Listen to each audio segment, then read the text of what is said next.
এটা Kant lecture সিরিজের first সিরিজের 68 লেকচার। তোমরা জানো যে আমরা একদম বইয়ের ট্রান্সেন্ডেন্টাল ডায়ালেকটিকের শেষে চলে এসেছি। অ্যাকচুয়ালি ট্রান্সেন্ডেন্টাল ডায়ালেকটিক আমাদের আলোচনা শেষ হয়ে গেছে, কিন্তু ওর তো অনেক কিছু মাথায় রয়েছে।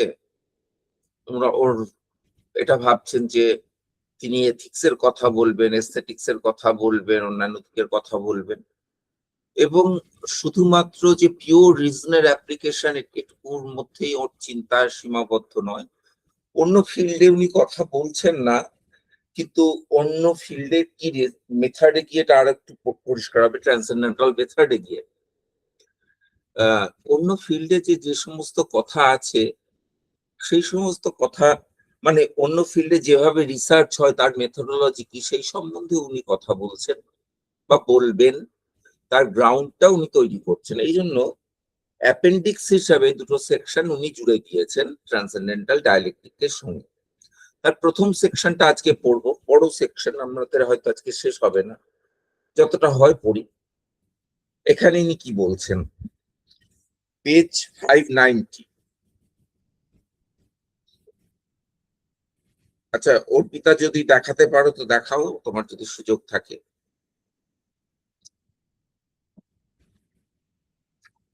ট্রাই করছি স্যার। হ্যাঁ, যাদের কাছে হাতের কাছে বই নেই তারা দেখতে পারো।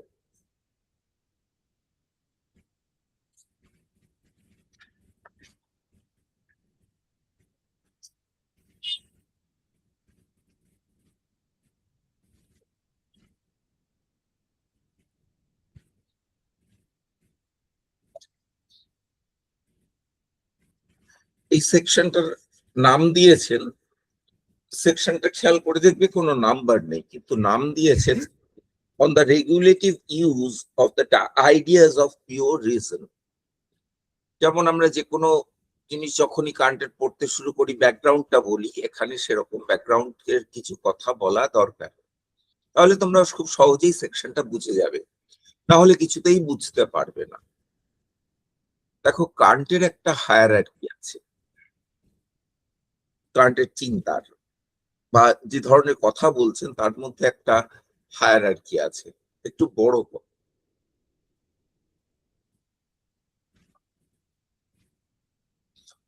590-তে আমরা আছি, তুমি বোধহয় 591-এ আছো। তুমি 91-এ আছো, 590-তে আছে, একদম শুরুর দিকটাই দেখো, প্রথম প্যারাগ্রাফটা দেখো। হ্যাঁ, এখানে কান্ট যে কথা বলছেন সেটা হচ্ছে, বা যে কান্টের হায়ারার্কিটা আগে বুঝে নাও। প্রথমে সেন্সিবিলিটির কাজ, তাতে ম্যানিফোল্ড আসে, সেটার একরকমের ইউনিফিকেশন হয়, ইউনিটি আসে, সেটা হচ্ছে স্পেস আর টাইম। স্পেস আর টাইমে ইউনিফাই করা হয়। একই টাইমে আমি যখন দুটো জিনিসকে জানি তখন সেটাকে একই জিনিস মনে করি, বা একই স্পেসে জানি একই জিনিস মনে করি, কিংবা তাদের মধ্যে একটা রিলেশন মনে করি। তারপরে আসে, এখানে কিন্তু কোনো প্রিন্সিপাল নেই, সেন্সিবিলিটি কোনো প্রিন্সিপাল দেয় না। তারপরের একটা হায়ার লেভেল যেখানে কনসেপ্ট চাপানো হয় ওই ম্যানিফোল্ডের ওপর, সেটা সেই ফ্যাকাল্টিটাকে উনি বলেছেন আন্ডারস্ট্যান্ডিং। তার কাছে কি আছে, কিছু কনসেপ্টস আছে, কিছু প্রিন্সিপালস আছে, দু ধরনের জিনিস আছে। কনসেপ্টস আছে, কনসেপ্টস গুলো ম্যানিফোল্ডের ওপর চাপানো হয়, এবং এই ম্যানিফোল্ডের ইন্টার রিলেশন গুলো ওই প্রিন্সিপাল গুলো দিয়ে ডিটারমিন্ড হয়। এই পর্যন্ত আমরা ট্রান্সেন্ডেন্টাল অ্যানালিটিকে শিখেছি। এবার তার ওপরে আছে, এটা কিন্তু হায়ার, ওপরে আছে রিজন, আরো জেনারেলাইজেশন। আমরা যে অ্যাট অল জেনারেলাইজ করি সেটা কিন্তু করি আমাদের রিজনের জন্য।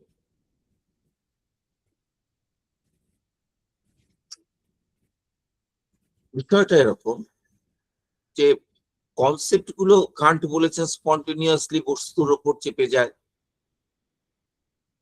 কিন্তু সেগুলো যে চাপে তার পিছনেও কিছু প্রিন্সিপাল কাজ করে, সেগুলো ট্রান্সেন্ডেন্টাল অ্যানালিটিকে আলোচনা করা হয়েছে।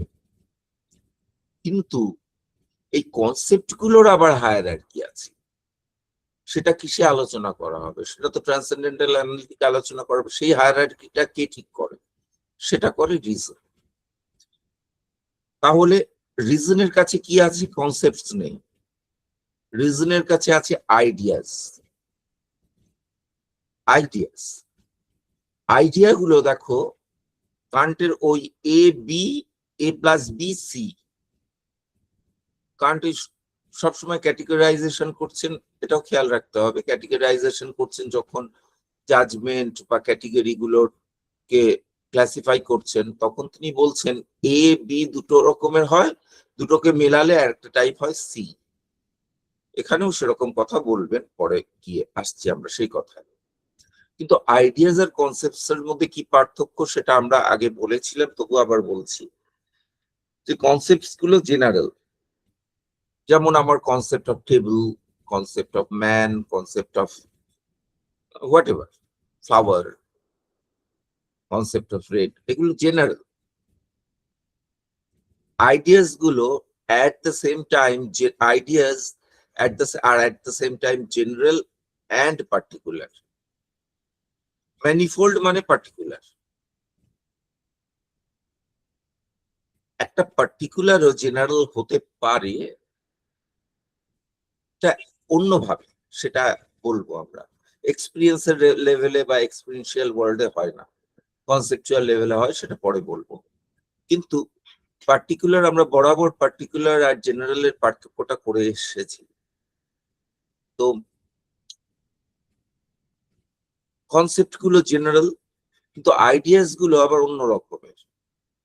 সেগুলো at the same time universal এবং পার্টিকুলার।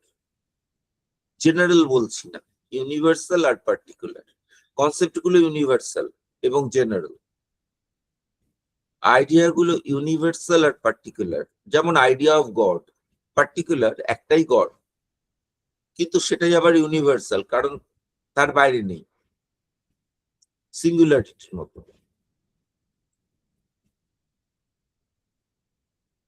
তাহলে আইডিয়াস অন্য রকমের ধরনের জিনিস।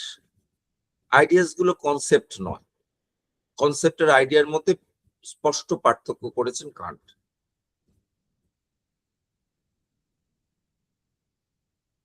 যেমন ধরো আইডিয়া অফ ফ্রিডম, ফ্রিডমের আমার আইডিয়া আছে, কনসেপ্ট অফ ফ্রিডম আমার নেই। এরকম নয়, অনেক অনেক ফ্রিডম আছে, ফ্রিডম একটাই কনসেপ্ট, এবং তার আন্ডারে কোনো পার্টিকুলার নেই। এই একটা ফ্রিডম, ওই একটা ফ্রিডম, যেমন এই একটা মানুষ, ওই একটা মানুষ আছে, তেমন খুঁজে খুঁজে এই একটা ফ্রিডম, ওই একটা ফ্রিডম, এরকম খুঁজে খুঁজে পাওয়া যায় না। ফ্রিডম একটা কনসেপ্ট, ফ্রিডম একটা অ্যাবস্ট্রাক্ট জিনিস, সেটা একটাই আছে, ফ্রিডম। বিষয়টা এরকম ধরনের জিনিস।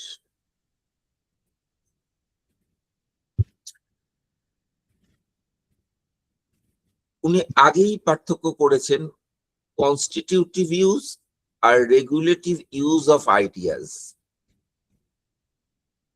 যেমন আইডিয়াস, যেমন গডের একটা আইডিয়া আছে, আমার ইনফিনিটির আইডিয়া আছে, নেসেসারি বিইং এর আইডিয়া আছে। এসব আইডিয়ার কনস্টিটিউটিভ ইউজ আর রেগুলেটিভ ইউজ এর মধ্যে পার্থক্য করেছেন। পার্থক্যটা কি? কনস্টিটিউটিভ ইউজ যখন আমি আইডিয়ার করেসপন্ডিং অবজেক্ট আছে হিসাবে ধরে নিই, তখন সেটা হয় কনস্টিটিউটিভ ইউজ। যেই ইউজটাকে কান্ট ইনভ্যালিড, ইনকারেক্ট, এই সমস্ত শব্দ দিয়ে বুঝিয়েছেন। আরেকটা হচ্ছে রেগুলেটিভ ইউজ, ওইটা আমার রিজনকে রেগুলেট করে, রিজন কোন পথে চলবে সেইটাকে দেখায়, এটা রেগুলেটিভ ইউজ। এখানে উনি আগে দেখিয়ে এসেছেন যে কনস্টিটিউটিভ ইউজ হলে কি কি ফ্যালাসি হয়, সেগুলো আমরা পড়ে এসেছি। এখন দেখবো আইডিয়াস গুলোর কি তাহলে কোনোই ইম্পর্টেন্স নেই হিউম্যান রিজনের ক্ষেত্রে? ইম্পর্টেন্স আছে, তার রেগুলেটিভ ইউজটা খুব ইম্পর্টেন্ট, এবং সেটা কিভাবে কাজ করে সেটাই বলতে শুরু করেছেন। সেটা তো সেকেন্ড ক্রিটিক, থার্ড ক্রিটিকে গিয়ে আরো স্পষ্ট করে আরো ইউজ দেখাবেন। তো এখানে বলতে শুরু করেছেন যে প্রিন্সিপাল গুলো কিভাবে কাজ করে। এখানে আরো একটা কথা, দেখো নৈয়ায়িকরা জাতি মানেন, তোমরা যেহেতু ফিলোসফির লোক এটা সহজেই বুঝে যাবে, সহজেই বুঝবে। নৈয়ায়িকরা জাতি মানেন, ন্যায়ের কথাই বলি, তোমাদের খুব পরিচিত সিস্টেম। এখানে যারা তারা সবাই যাদবপুরে কোনো না কোনো ভাবে ছিলে, কাজে ন্যায়ের কানেকশন আছে। তো এই জাতিগুলোর নৈয়ায়িকরা একটা নিয়ম করেছেন, জাতিগুলো কি হয়, জাতিগুলোর একটা হাইয়েস্ট জাতি আছে সত্তা, তার আন্ডারে সব জাতি। আমি কতগুলো বিচ্ছিন্ন কথা বলছি, কথাগুলো পরে লাগবে, এই জন্য বলছি। একটা হাইয়েস্ট জাতি হচ্ছে সত্তা, তার আন্ডারে সব জাতি। এবার জাতিগুলোর একরকম বিন্যাস করা যায়, মানে জাতিগুলোকে যদি তুমি সাজাও তাহলে একটা ট্রির মতন হবে, বা ট্রির রুটের মতন হবে, রুট সিস্টেমের মতো হবে। একটা মেইন রুট, তার থেকে ব্রাঞ্চ বেরিয়ে গেল তার আন্ডারে, তার আন্ডারে এমন কোনো ব্রাঞ্চ পাবে না যেটা উপরে দুটোর সাথে কানেক্টেড। সাব ব্রাঞ্চ গুলো সবসময় একটার সাথে কানেক্টেড। এমন কোন সাব ব্রাঞ্চ পাওয়া যাবে না যেটা দুটোর সাথে কানেক্টেড। এমন কোন সাব ব্রাঞ্চ যদি হয় যেটা দুটোর সাথে কানেক্টেড, সেটা অ্যাকচুয়ালি প্রকৃত ব্রাঞ্চ নয়। এই জন্য সেখানে নৈয়ায়িকরা একটা দোষের কথা বলেছেন, সাংকর্য। এখন ভেন ডায়াগ্রামের আকারে করলে কি রকম দাঁড়াবে? ভেন ডায়াগ্রামের ওটা একটা রুট সিস্টেমের আকারে বললাম, একটা প্লান্টের রুট সিস্টেমের আকারে বললাম, ওই রুট সিস্টেমের মতন জিনিসটা। একই রুট দুটো সোর্স থেকে শুরু হয়েছে এরকম কখনো পাবেন, বা একাধিক সোর্স থেকে শুরু হয়েছে এরকম পাবেন। ভেন ডায়াগ্রামে আঁকলে কিরকম দাঁড়াবে জিনিসটা? দুটো সার্কেল এঁকেছো, দুটোর মধ্যে কোনো কানেকশন নেই, গুড। কিন্তু সেই দুটো সার্কেলই একটা হায়ার বড় একটা সার্কেলের আন্ডারে, ওয়েল অ্যান্ড গুড। তাহলে দু রকমের হতে পারে, একটা সার্কেলের পেটের ভেতর আরেকটা সার্কেল, তার পেটের ভেতর আরেকটা সার্কেল, এরকম একটা ছবি হতে পারে। একটা সার্কেলের পেটের ভেতর অনেকগুলো সার্কেল, ছবি হতে পারে। কিন্তু এরকম কোন ছবি হতে পারে না ইন্টারসেক্টিং সার্কেল, মানে একটা সার্কেল আরেকটা সার্কেলকে ইন্টারসেক্ট করছে, এরকম কোন সার্কেল হবে না। যেমন করে ভেন ডায়াগ্রামে তোমরা আঁকো তিনটি ইন্টারসেক্টিং সার্কেল, ওরকম জিনিস নেই জাতির ক্ষেত্রে। কথাটা খেয়াল করে দেখো, এটা কাজে লাগবে। এবার চলো টেক্সটে দেখে কি বলছে। Transcendental analytic of possible experience are deceptive and groundless, but it is also simultaneously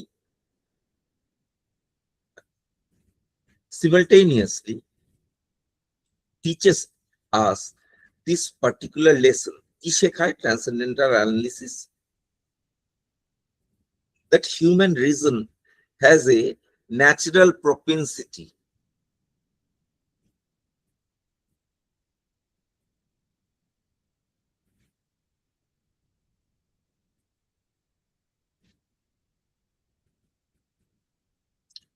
না, আমি একটু বাদ দিয়ে পড়েছি, কথাটা একটু মানে দাঁড়াচ্ছে না। এক মিনিট, মুশকিল।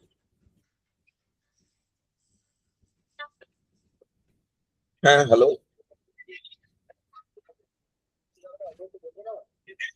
আপনি কোথায় আছেন? আচ্ছা, খালপাড় দিয়ে আসুন। গণেশ মন্দির চেনেন? আচ্ছা, তারপরে আপনি অ্যাপেক্স হসপিটাল দিকে যাচ্ছেন। যেতে যেতে যেতে যেতে আপনি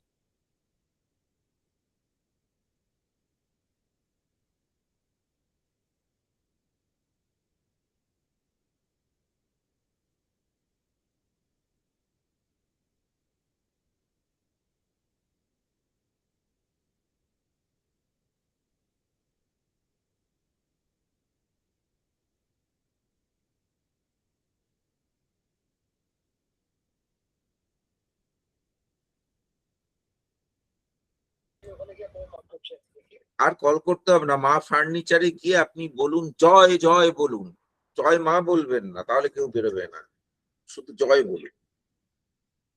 হুম।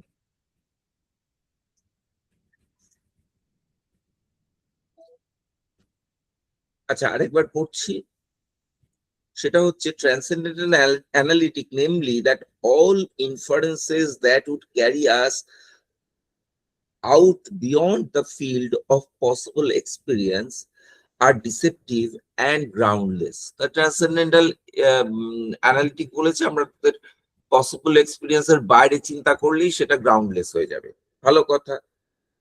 But it also simultaneously teaches us this particular lesson. তার একটা লেসন দেয় কি, that human reason has a natural propensity to overstep all these boundaries. তাহলে আমাদের একটা ঝোঁক আছে এই বাউন্ডারি গুলো পেরিয়ে যাওয়ার।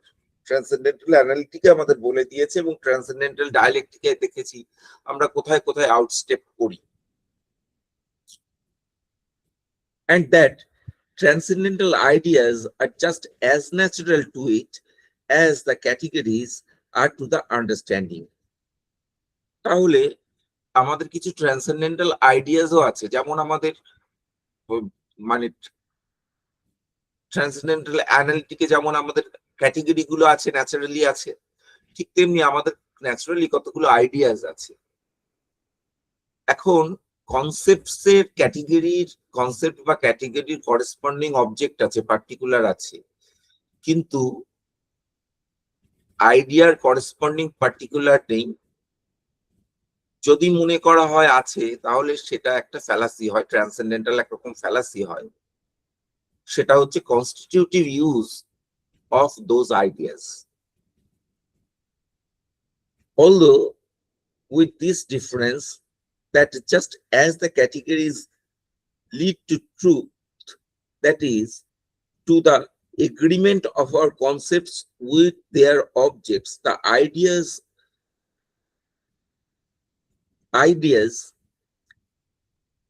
ideas affect a mere but irresistible illusion. তাহলে কনসেপ্ট গুলোর কি দাঁড়ালো, করেসপন্ডিং অবজেক্ট আছে, কিন্তু আইডিয়ার একটা তার করেসপন্ডিং কিছু ভাবা মানে হচ্ছে সেটা illusion, deception by which one can hardly resist even though the most acute criticism. এই ডিসেপশনটা আমাদের সবার হয়। Everything grounded in the nature of our powers must be purposive and consistent with their correct use. এখানে কিন্তু আবার Kant বলছেন আমাদের মধ্যে যা কিছু আছে সেগুলো পারপাসিভ, তার কিছু উদ্দেশ্য আছে। এখন পারপাসিভনেস কে দুভাবে বোঝা যায়, একটা হচ্ছে তার কিছু ফিজিক্যাল পারপাস সার্ভ করে, যেমন তোমার কিডনি কেন আছে, তার তোমার ব্লাডকে ফিল্টার করার জন্য কিডনি আছে, এটা একটা পারপাস। কিন্তু আরেকটা পারপাস কথাটার আরেকটা অর্থ হচ্ছে টিলস, একটা টিলসের দিকে যাচ্ছে। এখন দেখো, প্রথম অর্থে পারপাসিভ কথাটা ডারউইনের মানতে কোনো অসুবিধা হবে না, কিন্তু দ্বিতীয় অর্থে পারপাসিভ কথাটা মানতে ডারউইনের খুব অসুবিধা হবে। ওরকম কোন টিলস আছে এরকম কথা ডারউইন মানবেন না, কিন্তু কান্টের ঝোঁক বুঝতেই পারছো ওই সেকেন্ড অর্থে পারপাসিভনেস কে ধরবার। Thus, the transcendental ideas too will presumably have a good and consequently immanent use. তাহলে ট্রান্সেন্ডেন্টাল আইডিয়া গুলোরও পারপাস আছে, এই কথাটা ডারউইন সাহেব মানবেন না, সম্ভবত মানবেন, যদিও তিনি ট্রান্সেন্ডেন্টাল আইডিয়াস নিয়ে আলোচনা করেন, অন্তত কান্ট যে সেন্সে বলেছেন সেই সেন্সে মানবেন। কান্ট এর একটা আপ্রায়োরাই অ্যানালিসিস দিতে চাইছেন, ডারউইন এইগুলোর একটা বায়োলজিক্যাল অ্যানালিসিস দিতে চাইবেন বা সোশিওলজিক্যাল অ্যানালিসিস দিতে চাইবেন। যেমন ডারউইনিয়ানরা বলেন যে মানুষ, যেমন ধরো ওর নাম রিচার্ড ডকিন্স, ডারউইনিয়ান, খুব করে ডারউইনিয়ান। উনি বলেন যে মানুষ কেন এই এথিক্স এগুলো তৈরি করেছে। উনি বলবেন যে এটা ওই ডারউইনিয়ান লাইনেই বলবেন যে কান্টের মতো ওই রকম ট্রান্সেন্ডেন্টাল পারপাস আছে বলে তৈরি করেছে এরকম কোনো কথা নেই। আপনারা এরকম আমাদের একটা কিছু প্রিন্সিপাল আছে সেই জন্য তৈরি করেছে, এই সমস্ত কথা তার মধ্যে নেই একদম। কেন তৈরি করেছে মানুষ এথিক্স? মানুষ বুঝেছে যে আমি ওই শুধুমাত্র মারপিট করে, গায়ের জোর করে এগোতে পারবো না বা বেঁচে থাকতে পারবো না, যেমন অন্য অ্যানিমাল বেঁচে থাকে। আমার অন্য অ্যানিমালে কি হয় যে অন্য অ্যানিমাল স্পিসিসের মধ্যে, তাদের ক্ল্যানের মধ্যে, তাদের গ্রুপের মধ্যে যে উইক সে মারা পড়ে যায়। এমনকি বাচ্চা জন্মানোর সময়ও যে জন্মালো অমনি মা প্রাণীটা কি করে, যে বাচ্চাটা উইক সেই বাচ্চাটাকে বাসা থেকে ফেলে দেয় কিংবা সেই বাচ্চাটাকে ছেড়ে দেয়, তাকে আর খাওয়ায় না, সে বাচ্চাটা এমনিতেই মরে যায়। এবং যে বাচ্চাগুলো হেলদি সেই বাচ্চাগুলোকেই দেখে। কিন্তু মানুষ এটা বুঝেছে যে মানুষের ব্রেইন আছে, ফিজিক্যাল হেলথ এটা সবসময় বেস্ট প্যারামিটার নয়। কাজেই জোর যার মুলুক তার, এই নিয়ম মাইট মেক্স রাইট, এই দিয়ে মানুষের বেস্ট পসিবল সার্ভাইভাল হতে পারে না। তাই মানুষ এথিক্স তৈরি করেছে যে আমার উইককেও বাঁচিয়ে রাখতে হবে। না হলে আমরা জানি যে ফিজিক্যালি, মানে স্টিফেন হকিন্স কত উইক, ওরকম যদি মারপিটের, ডারউইনিয়ান মারপিটের ওয়ার্ল্ড হতো তাহলে এরকম মানুষ বেঁচে থাকতে পারতেন না। কিন্তু তিনি হিউম্যান বিইং এর জন্য কত কিছু করেছেন, এই উইক মানুষরা অনেক কিছু করে, এটা মানুষ জানে। তাই তারা এথিক্স তৈরি করে যাতে করে উইক, ফিজিক্যালি যে উইক তাকে সার্ভাইভ করানো যায়। এটার একদম ডারউইনিয়ান এক্সপ্লেনেশন পাওয়া যায়, কারণ সে রাস্তায় হাঁটেন না। বলছেন ওইগুলোর ইমানেন্ট ইউজ আছে। ইমানেন্ট কথাটার মানে তোমরা জানো, মানে ট্রান্সেন্ডেন্টাল ইউজ আছে, আপনারা ইউজ আছে। They can be transcendent in their application and for that very reason deceptive. এই ট্রান্সেন্ডেন্টাল ইউজটা আছে, কিন্তু তার যখন ট্রান্সেন্ডেন্ট ইউজ হয় তখন সেটা ডিসেপটিভ হয়ে যায়। ট্রান্সেন্ডেন্ট ইউজ কখন হয়? যখন সেটাকে তুমি কনস্টিটিউটিভ ওয়েতে ইউজ করো রাদার দ্যান রেগুলেটিভ।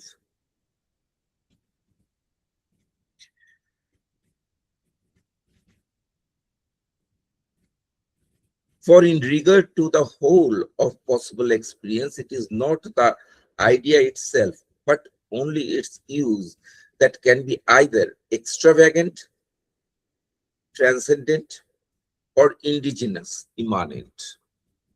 Ideas গুলোর এই দু রকমের ইউজ হতে পারে, extravagant or immanent বা indigenous।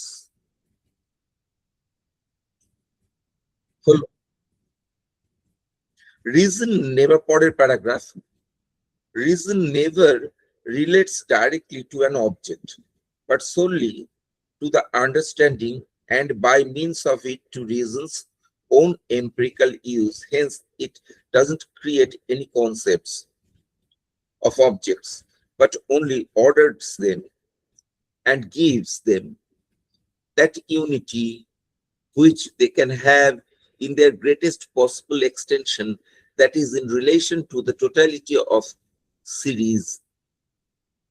The understanding doesn't look to this totality at all, but only to the connection through which series of conditions always come about according to concepts. অনেক বড় সেন্টেন্সে অনেকগুলো কথা বলে দিলেন, যে কথাগুলো আমরা আগে কিছুটা বলেছি। দেখো কি থাকে, প্রথমে কতগুলো সিরিজ অফ ইভেন্টস, এই তো আমাদের কাছে এক্সপিরিয়েন্সে ধরা পড়ে, এর বাইরে কিচ্ছু ধরা পড়ে না। সেগুলোর উপর কনসেপ্ট শুধু সেগুলোর উপর কাজ করে। এখন এর মধ্যে কোনো হায়ারার্কি তৈরি করে না আন্ডারস্ট্যান্ডিং। আন্ডারস্ট্যান্ডিং কনসেপ্ট অ্যাপ্লাই করেই বসে থাকে। তাহলে কনসেপ্টগুলো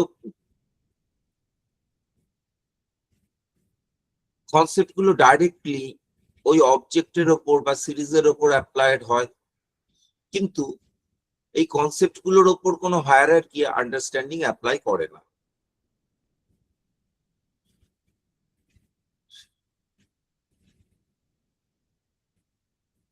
তারপরে যে কথাটা কান্ট বলছেন, মিলিয়ে ঝুলিয়ে বলছেন, কিন্তু আমি আলাদা করে বলি, সেটা হচ্ছে এই যে রিজন ডাইরেক্টলি অবজেক্টের সঙ্গে কানেক্টেড হয় না, কনসেপ্টস বা ক্যাটেগরিজ ডাইরেক্টলি অবজেক্টের সঙ্গে কানেক্টেড হয়, অবজেক্টে অ্যাপ্লাইড হয়।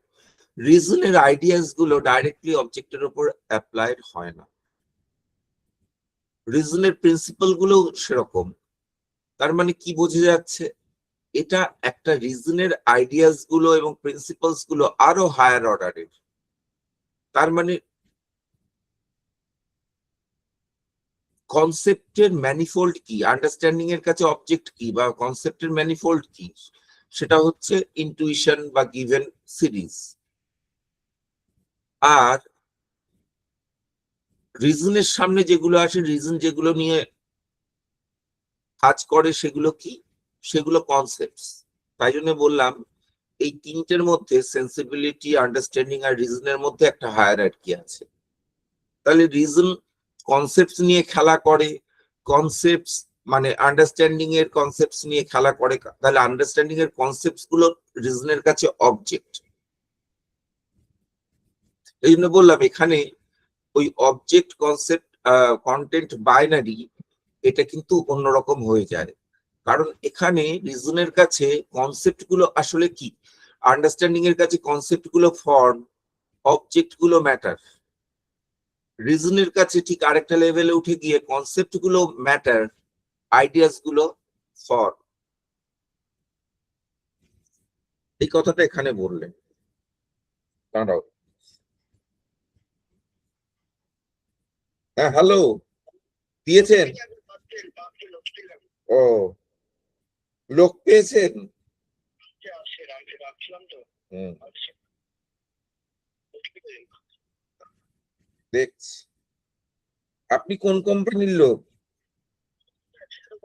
আচ্ছা, দেখছি।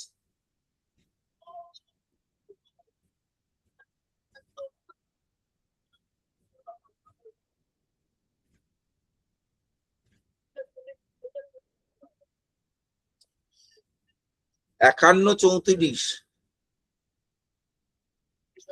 হুম,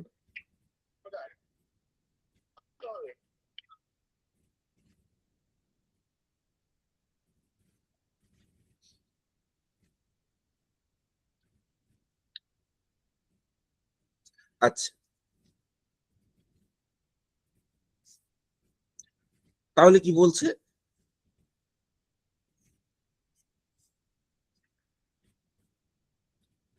The understanding and its purposive application। তাহলে আন্ডারস্ট্যান্ডিং এর একটা পারপাসিভ অ্যাপ্লিকেশন হয়। দেখো কিভাবে যাচ্ছেন উনি, পারপাস খুঁজছেন। নেচারের যে পারপাস, সেটাকে আমরা ঠিক পারপাস বলি না, কারণ সেটা কনসাস নয়। তোমার কিডনিটা কি পারপাস সার্ভ করে, সেটা কিন্তু একটা অন্য অর্থে পারপাস। এখানে পারপাসটা হচ্ছে, এখানে পারপাসটা কান্ট ক্রমশ ঠেলতে চেষ্টা করছেন একটা কনসাস পারপাসের দিকে। কারণ রিজন যে ফ্যাকাল্টিটা, সেটা কিন্তু, রিজন ফ্যাকাল্টিটা কিন্তু কনসাস ফ্যাকাল্টি, আমরা এটা বলেছিলাম। বলো উদয়। হ্যাঁ, বলছি যে নোমেনা আর ফেনোমেনার যেভাবে ব্রিজটা করা হয়েছে, সেখানে কি কোনো পারপাসিভনেস, মানে পারপাসিভনেস কে কথা কি সেখানে বলা হয়েছে? আর একটা মানে এইভাবে ব্যাখ্যা কিন্তু করা হয় অনেক সময়, অনেক সেমিনার বা এই সমস্ত জায়গাতে শুনেছি যে নেচারের একটা পারপাস জিনিস এখানে রয়েছে, কিন্তু আমি জানি না কিভাবে। এই প্রশ্নটা বারে বারে উঠছে আমার কাছে। হ্যাঁ, তুমি একটু ব্যাখ্যা করে বলো যে কোন লেভেলে পারপাসটা ঢুকছে, তার উপর ডিপেন্ড করছে। মানে এই ডিস্টিংশনটাই কি পারপাসিভ?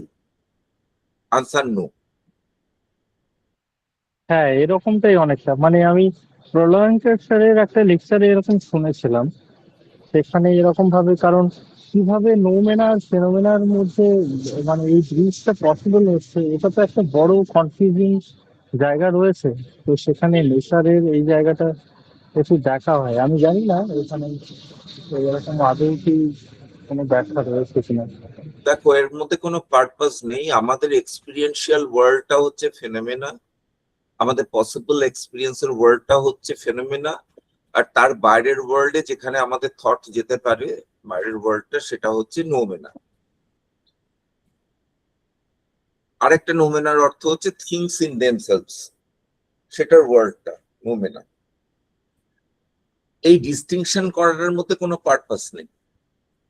এটা ক্লিয়ার ডিস্টিংশন, এপিস্টেমোলজিক্যাল ডিস্টিংশন, এর মধ্যে কোনো পারপাস নেই অ্যাজ সাচ।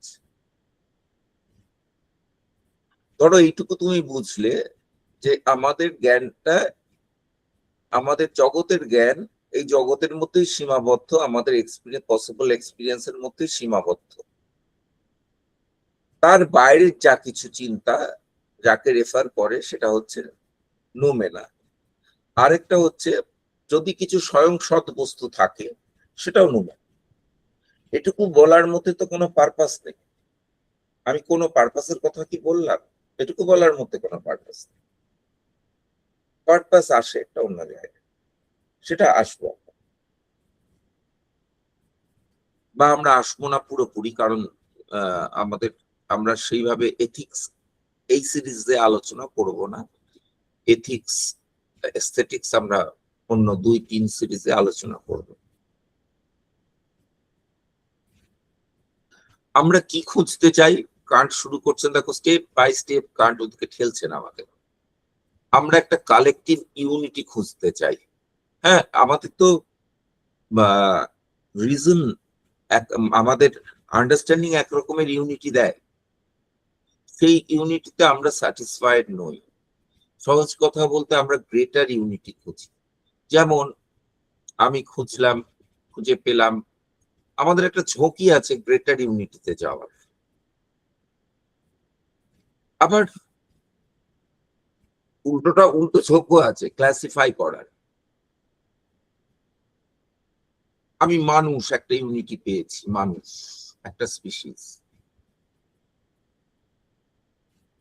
তার ভিতর আমি হায়ার ইউনিটি খুঁজতে চাই, প্রাণী বা জন্তু,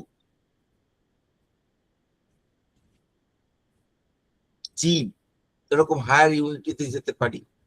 আবার লোয়ার ইউনিটিতেও যেতে পারি। ধরো ভারতের মানুষ তখন দেখেছিল মানুষের মধ্যেও নানা রকম স্পিসিস আছে তারা বলে মনে করতেন, তখনও তারা হয়তো আফ্রিকান ওদের দেখেননি। তাই মানুষের মধ্যে, ভারতীয় মানুষের মধ্যেও, তবে চৈনিকদের কথা জানতেন।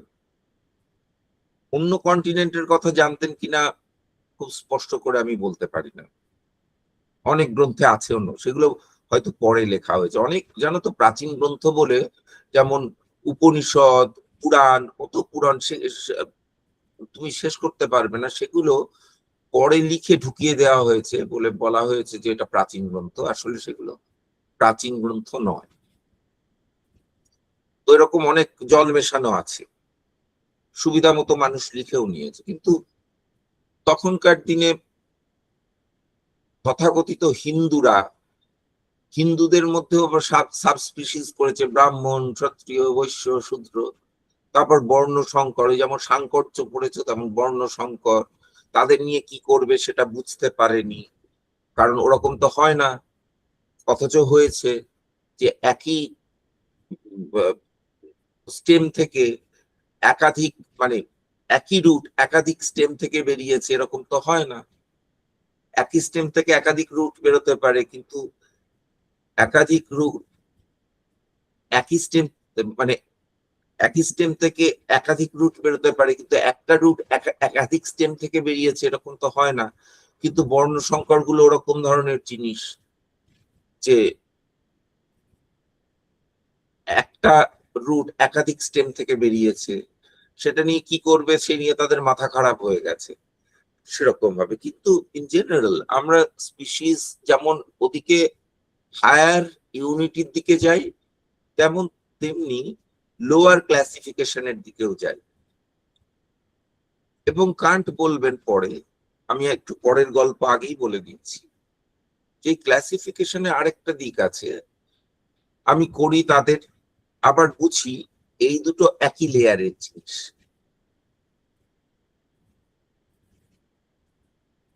অন্য লেয়ারের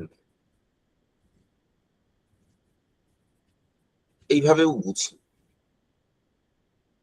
যেমন একটা এক্সাম্পল নিলেই বুঝতে পারবে যে ক্যাট, ডগ এগুলো একই লেয়ারের জিনিস। বায়োলজিস্টরা ভালো করে বলতে পারবেন এটা। ক্যাট, ডগ এগুলো একই লেয়ারের জিনিস, কিন্তু আবার ফিশ একই লেয়ারের জিনিস নয়। বিভিন্ন বিভিন্ন স্পিসিস অফ ডগ, আরো ভালো করে বললে বিভিন্ন স্পিসিস অফ ডগ একই লেয়ারের জিনিস। আবার সেদিক থেকে দেখতে গেলে ডগ আর ক্যাট একই লেয়ারের জিনিস নয়, বিভিন্ন স্পিসিস অফ ক্যাট একই লেয়ারের জিনিস।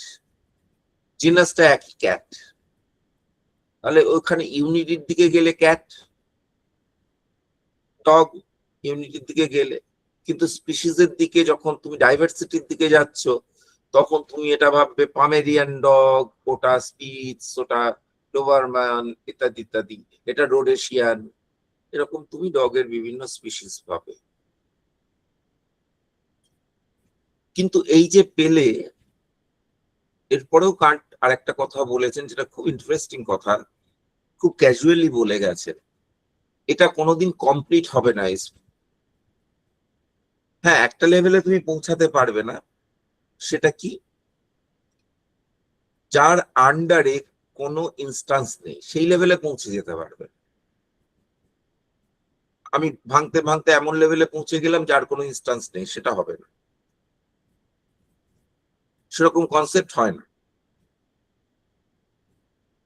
তাহলে উনি কনসেপ্ট বলতে বোঝা যাচ্ছে উনি সম্ভবত ন্যাচারাল কাইন্ডস কে বোঝাচ্ছেন। যেমন ধরো নৈয়ায়িকরা, এখানে অনেক সমস্যার জায়গা আছে, নৈয়ায়িকরা আর্টিফ্যাক্টস এর ক্ষেত্রেও কনসেপ্ট লাগবে, যেমন ঘটত্ব একটা কনসেপ্ট, জাতি, কিন্তু এইটা কান্টের সিস্টেমে ফিট করা খুব মুশকিল। এই জাতীয় কনসেপ্ট, এই কনসেপ্ট গুলো নিয়ে কান্ট কি বলবেন আর একটু দেখতে হবে আমাকে, আমি খুব ক্লিয়ার নই। এটা তো সত্যি করে কনসেপ্ট একটা, কিন্তু দেখো ন্যাচারাল কনসেপ্ট নয়, সেই জন্য এখানে ওই রকম ব্রাঞ্চিং হয় যে একটাই অবজেক্ট দুটো ক্যাটেগরিতে পড়ে, ওই সাংকর্য হয় এখানে। যেমন কাংস ঘট আর মৃৎ ঘট, সাংকর্য হলো। ঘট এটা কার আন্ডারে এলো, একটা রুট হচ্ছে কাংসত্ব, আর একটা রুট হচ্ছে মৃত্তিকাত্ব, দুটো রুট থেকে ঘটত্ব আসছে। এটা তো কান্ট মানছেন না, কাজে এখানে কি করবেন এইগুলোর, অথচ এগুলোর আমাদের কনসেপ্ট আছে, এগুলোর ক্ষেত্রে কান্ট কি বলবেন সেটা একটু মুশকিল ভাবা। এখন দেখি আলোচনা করতে করতে কিছু মাথা থেকে বেরোয় কিনা। আচ্ছা বলো, উদয় বলো।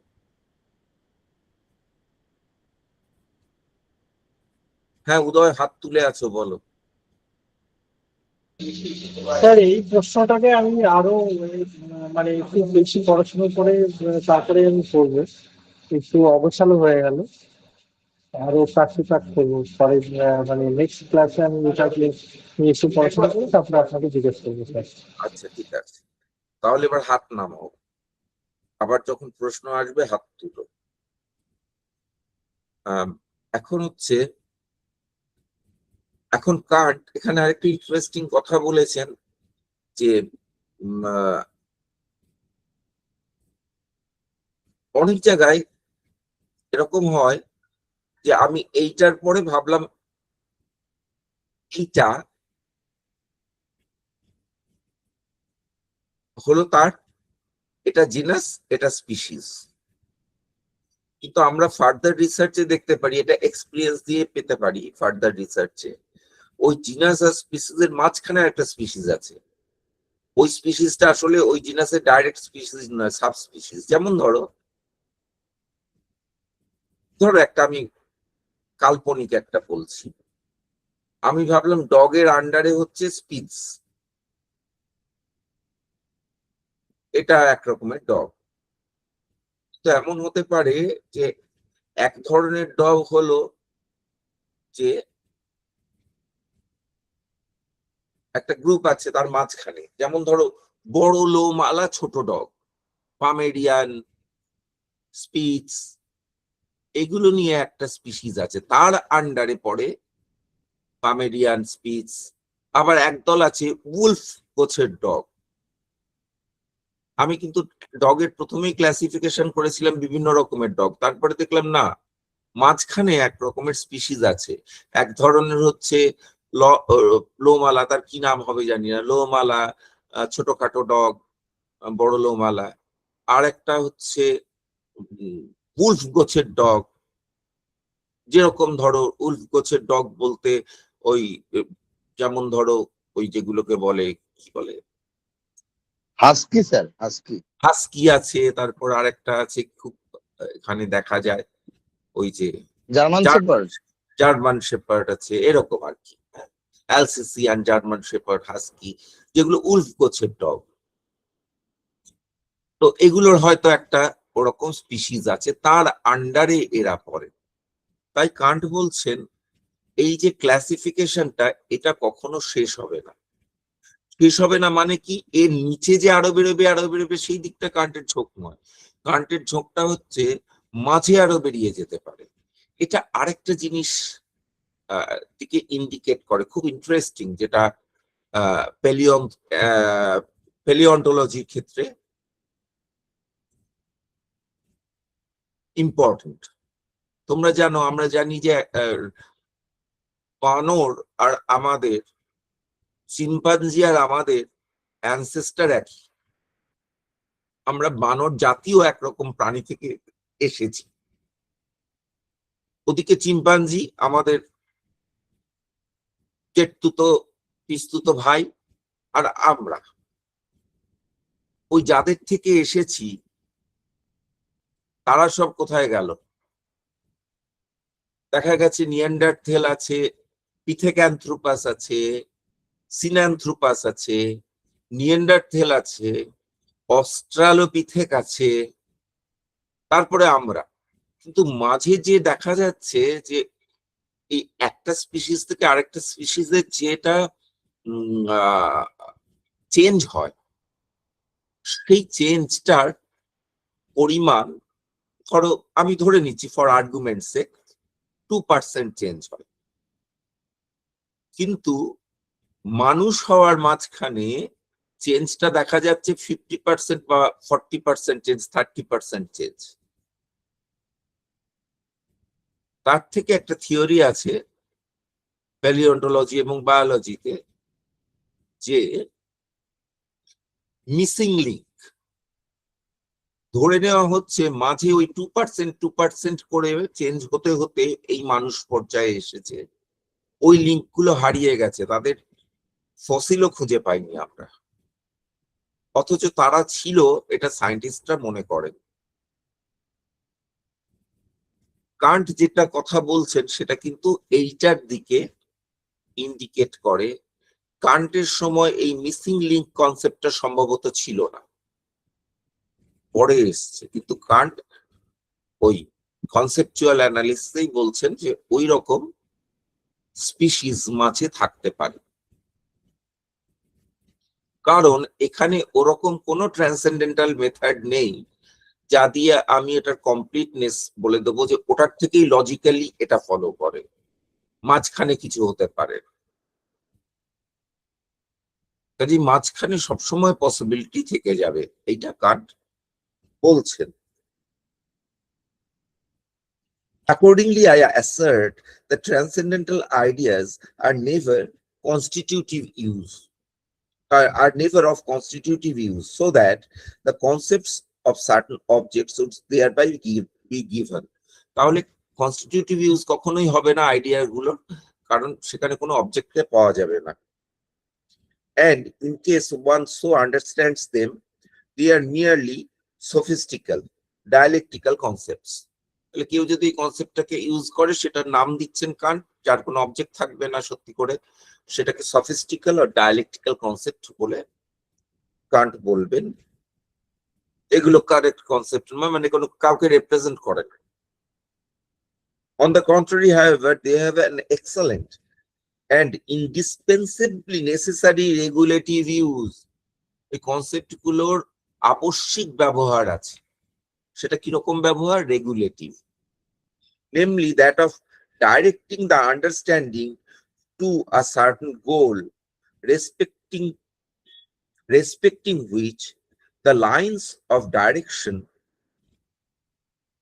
of all its rules converge at one point.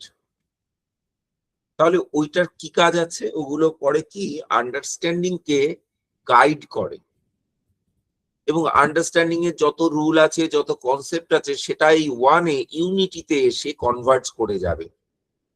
Kant পরে বলবেন এইখানে যে এটা আমার মতের বিরোধী মত। কান্ট বলবেন যে এই যে ল অফ পার্সিমনি, এখন একটু চিন্তা করো, লাঘব নীতি, এটা কিরকম নীতি? এই নীতিটা আমাদের কাজের সুবিধার জন্য আমরা ব্যবহার করি, নাকি এই লাঘব নীতিটা প্রকৃতির মধ্যেই আছে, প্রকৃতি লাঘব নীতি অনুসারে চলে? আমি বা আমার মতো লোক আর্গিউ করে থাকে বা কোথাও করেওছি যে এটা হচ্ছে মেথোডোলজিক্যাল একটা প্রিন্সিপাল। তার মানে আমরা ইউজ করি, আমাদের একটা টুল, যেটা সহজ সেটা বুঝতে আমাদের সহজ হয়। আমরা অনেক সময় এরকম বলি, ওরকম কত ঘুরিয়ে পেঁচিয়ে বলছিস কেন, সহজ করে বল না। মানে সহজ হলে বুঝতে সহজ হয়।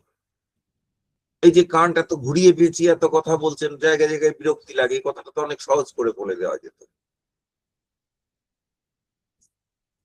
এখন এই প্রিন্সিপালটা আমাদের সাধারণত মনে হয় বা এরকম আমরা ভাবতে পারি, আমি যে লাইনে তোমাদের ভাবাতে চেষ্টা করছি সেটা হচ্ছে এটা আমাদের কাজের সুবিধার একটা টুল।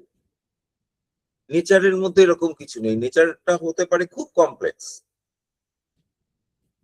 কিন্তু কান্টের ক্লেইম হচ্ছে উল্টোটা, নেচার এই লাঘব নীতি অনুসারে চলে।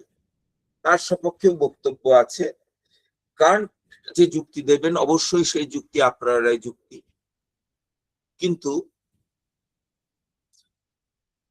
আমরা নেচারের অনেক ফিজিক্যাল এভিডেন্স পাই। যেমন ধরো ম্যাটার বা light moves through the shortest line, আমরা জানি। ইলেকট্রিসিটি কি করবে? শর্টেস্ট রুট, নেগেটিভ আর পজিটিভ পোলের মধ্যে শর্টেস্ট রুটটা নেবে। ধরা যাক অনেক উঁচু থেকে, মানে ধরা যাক একই হাইট থেকে দুটো কানেকশন, মানে ধরা যাক একটা একই হাইটে একটা, মানে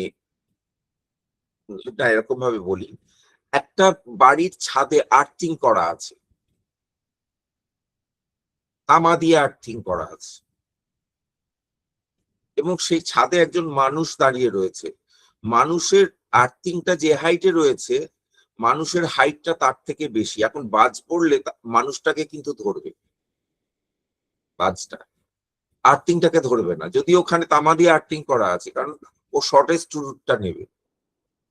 ও মানুষটাকে ধরে নিলে মানুষটা পজিটিভলি চার্জড, কাজে মানুষটাকে ধরে নিলেই হবে, কিন্তু আর্থিং পর্যন্ত পৌঁছাতে গেলে ওকে ওইটাকে ধরে মাটি পর্যন্ত পৌঁছাতে হবে। ও তো মানুষ পর্যন্ত পৌঁছে গেছে, আর্থিং এর হাইটটা মানুষের থেকে নিচে, কাজে ওইখানে গেলে আর্থিং পাবে, কিন্তু মানুষটা বেশি উঁচু, তাহলে ও কিন্তু মানুষটাকে ধরে নেবে। তাহলে আমরা জানি, এই জন্য বলে যে আমাদের বলা হয়, সবসময় বলা হয় যে যখন বাজ পড়ছে তখন তুমি ফাঁকা মাঠে থাকবে না, কারণ ফাঁকা মাঠে কি হবে, ও তুমি হচ্ছে হাইয়েস্ট জিনিস, কাজেই পজিটিভ চার্জড জিনিস, পজিটিভলি চার্জড জিনিস সেটা মানুষটাই হবে যে দাঁড়িয়ে রয়েছে, কাজেই তাকে আগে ধরবে। ওই জন্য বলে যখন বাজ পড়ে যে তুমি বাইরে থাকো, শুয়ে পড়ো মাটিতে, দাঁড়িয়ে থাকবে না। ওই কারণে বলে যে তাহলে গাছপালা কিছু উঁচু আছে তাকে ধরে নেবে, গাছের তলায় শোবে না, কারণ গাছকে তো ধরবে, এমনি ফাঁকা জায়গায় শুয়ে পড়বে। বলার কারণটা এই, ওই সিম্পল কারণ যে শর্টেস্ট রুট না। তাহলে আমরা কিন্তু এম্পিরিক্যাল অনেক এভিডেন্স দিতে পারি কান্টের সপক্ষে যে সিম্পলিসিটি নেচারের মধ্যে রয়েছে, কিন্তু এখানে খেয়াল করতে হবে এই যুক্তিগুলো একেবারেই অকেজো কান্টের ক্ষেত্রে, কারণ এগুলো হচ্ছে এম্পিরিক্যাল এভিডেন্স। এম্পিরিক্যাল এভিডেন্স, কান্টের দরকার ফিলোসফিক্যাল অর ট্রান্সেন্ডেন্টাল এভিডেন্স, সেটা কান্ট দিতে চেষ্টা করছেন। হাজারখানা এম্পিরিক্যাল এভিডেন্স দিয়েও কান্টকে এস্টাবলিশ করা যাবে না, বা কান্টের পয়েন্টটাকে এস্টাবলিশ করা যাবে। তাহলে এখানে বলছেন all it's rules converge at one point, তাহলে আন্ডারস্ট্যান্ডিং এর সব রুল এক পয়েন্টে কনভার্জ করে যায়। এটা কিভাবে করে? কোনো কিছু হলেই তো কোনো রুল অনুসারে করে কান্টের মতে। এই রুলটা কে দেয়? যেখানে আন্ডারস্ট্যান্ডিং এর রুল গুলো কনভার্জ করবে, সেই কনভার্জেন্সের রুলটা কে দেয়?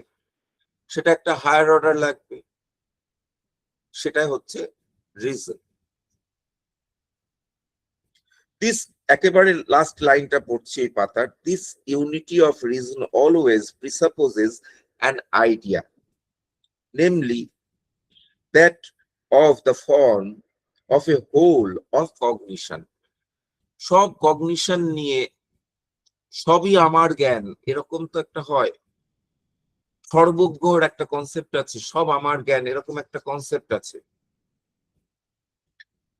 which precedes the determinate cognition of the parts and contains the conditions for determining a priori the place of each part and its relation to the others. এবং আমরা ওই প্রিন্সিপাল অনুসারে সব কগনিশন কনভার্জ করে যায়। এবং আমরা আরেকটা কাজ করতে পারি, ওই যে কগনিশন গুলো কোনটা কোন জায়গায় সেটাকে আমরা প্লেস করতে পারি। আমরা জানি সবগুলো একই লেভেলের নয়, যেমন আমার স্পিটসের জ্ঞান আর আমার ডালমেশিয়ানের জ্ঞান আর আমার ডগের জ্ঞান সব একই লেভেলের নয়। এই যে হায়ারার্কিটা, এই যে অর্ডারটা আমি সাজালাম, সেটা কোন প্রিন্সিপাল অনুসারে হয়, সেটা কে দেয়?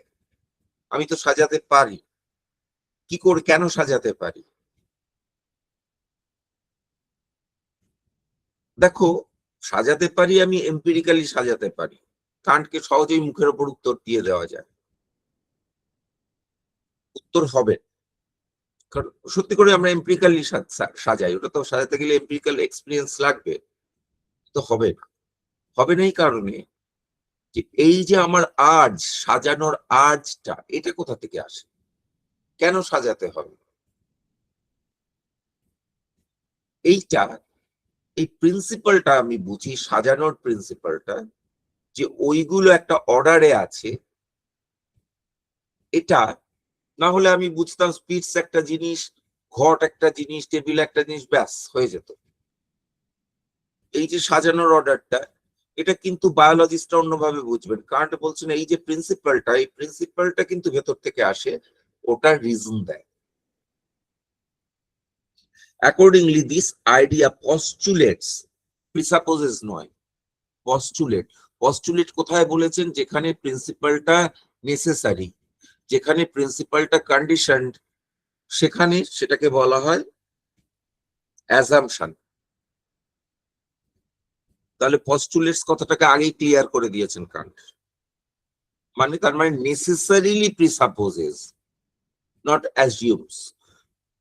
This idea necessarily presupposes complete unity of the understanding's cognition.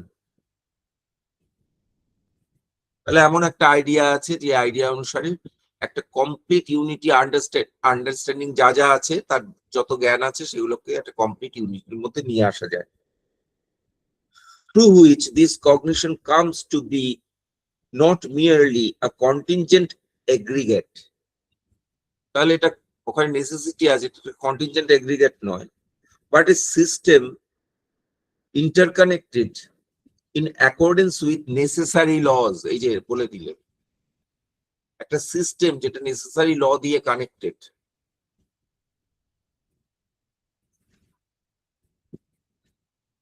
দেখো এই যে নেসেসারি ল দিয়ে কানেক্টেড কনসেপ্ট গুলো, নেসেসারি ল দিয়ে কানেক্টেড, মনে হয় যেন এগুলো সবই ইন্টারনাল বিষয়।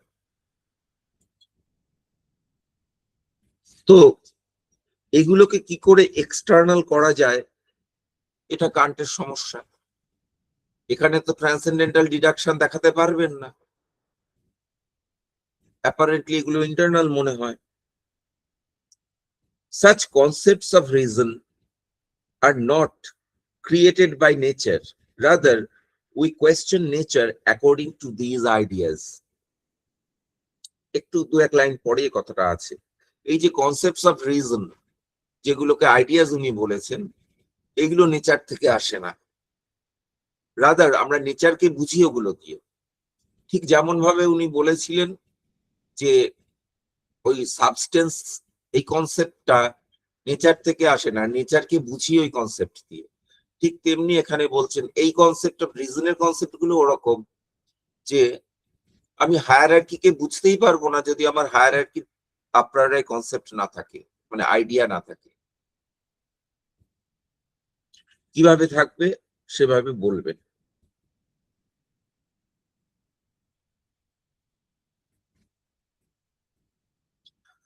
Admittedly, it is hard to find pure earth, pure water, pure air, etc. Nevertheless, concepts of them are required in order to appropriately to determine the share that each of these natural causes has in appearance. সহজ কথায় বলতে ওরকম ভাবে বিশুদ্ধ, ওই নৈয়ায়িকরাও কথা বলে ওরকম বিশুদ্ধ জল এরকম তো নেই, বলে এরকম কথা বলেন যে জলে তাহলে গন্ধ থাকে কি করে, গন্ধ তো পৃথিবীর ধর্ম। ওরা বলেন মিশে থাকে পৃথিবী জলে। আমরা বলি জলটায় কেমন মাটি মাটি গন্ধ, কিংবা অমুকের গন্ধ, জলটায় গোলাপের গন্ধ, আসলে গোলাপের এলিমেন্ট, মাটির এলিমেন্ট জলের মধ্যে মিশে থাকে। কিন্তু ওটা আমি বুঝতেই পারবো না যদি আমার ওই কনসেপ্ট গুলো না থাকে। ঠিক তেমনি এই কনসেপ্ট গুলোও বুঝতে পারবো না যদি না হায়ার কনসেপ্ট থাকে।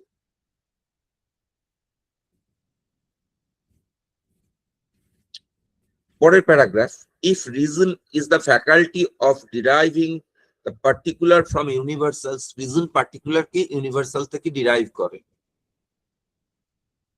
then either the universal is in itself certain and given, and only judgment is required for subsuming, and the particular is necessarily determined through it. তাহলে কনসেপ্টটা নেসেসারি কনসেপ্ট হতে পারে এবং ওর থেকে পার্টিকুলারটা নেসেসারিলি ডিরাইভড হতে পারে। I call the apodictic use of I call the apodictic use of reason, or the universal is assumed only problematically. তাহলে ইউনিভার্সালটাকে অ্যাপোডিক্টিক use হতে পারে, সেটা নেসেসারি হতে পারে, কিংবা ইউনিভার্সালটা কন্টিনজেন্ট হতে পারে, প্রবলেমেটিক, সেটাকে ধরে নিচ্ছি আমরা, তাকে অ্যাজিউম করে নিচ্ছি প্রবলেমেটিক্যালি, এন্ড ইট ইজ এ মিয়ার আইডিয়া। তাহলে আইডিয়া গুলো অ্যাপোডিক্টিক নয়, এটা কান্ট বললেন। ওই জন্য নেসেসারি এক্সিস্টেন্সটা অ্যাপোডিক্টিক নয়, এগুলো প্রবলেমেটিক, আমরা ধরে নিচ্ছি, অ্যাজিউম করে নিচ্ছি। দ্য পার্টিকুলার, দেখো কনসেপ্ট মানে ক্যাটেগরিজ গুলো কিন্তু নেসেসারি, কিন্তু এই আইডিয়াস গুলো নেসেসারি নয়।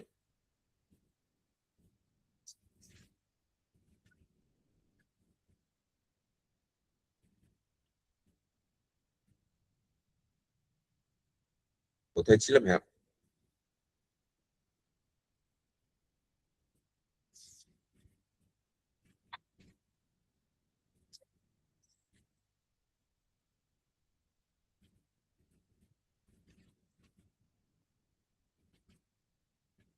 যা।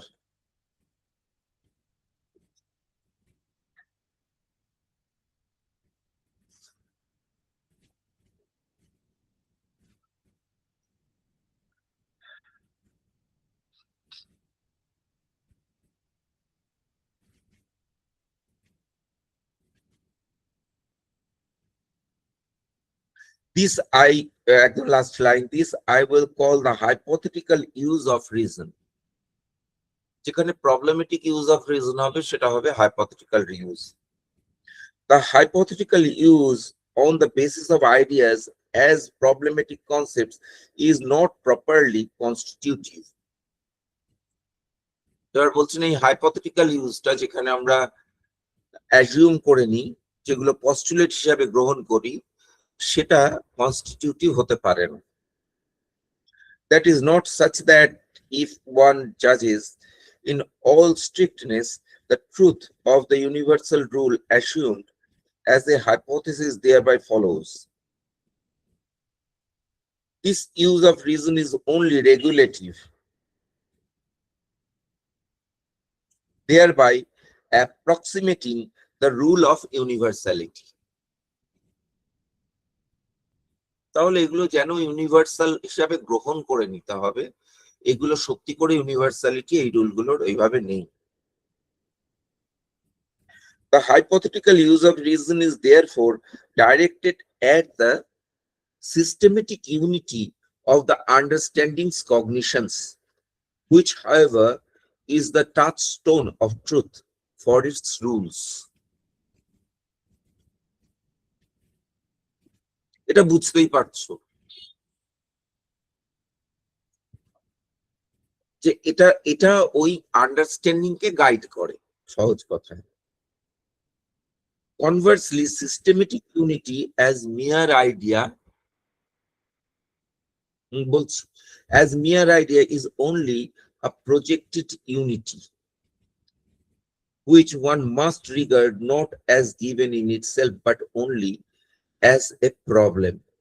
This unity, however, helps to find a principle for the manifold and particular use of the understanding, thereby guiding it even in those cases that are not given and making it coherently connected.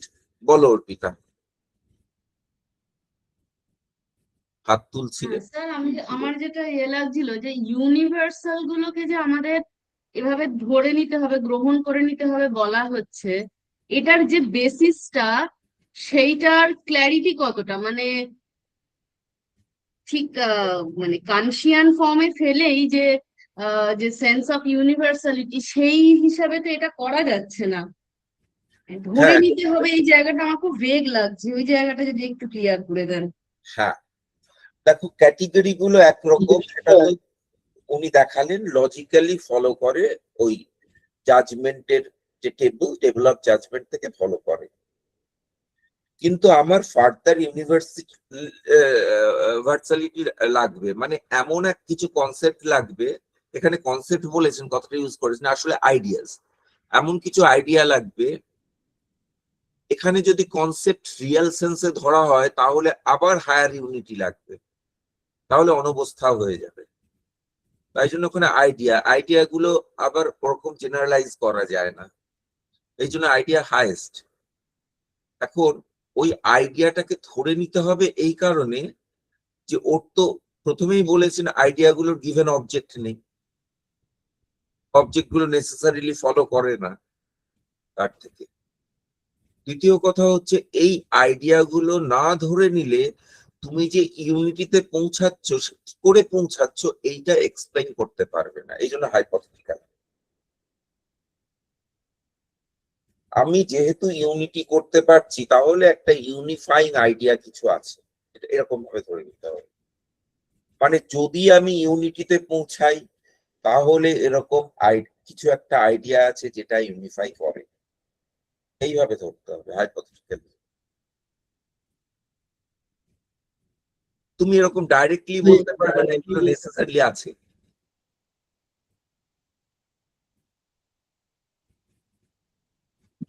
এটাও বলতে পারবে না ওই আইডিয়ার corresponding object আছে। আরেকটু এগোলে হয়তো তোমাদের কাছে আরেকটু পরিষ্কার হবে।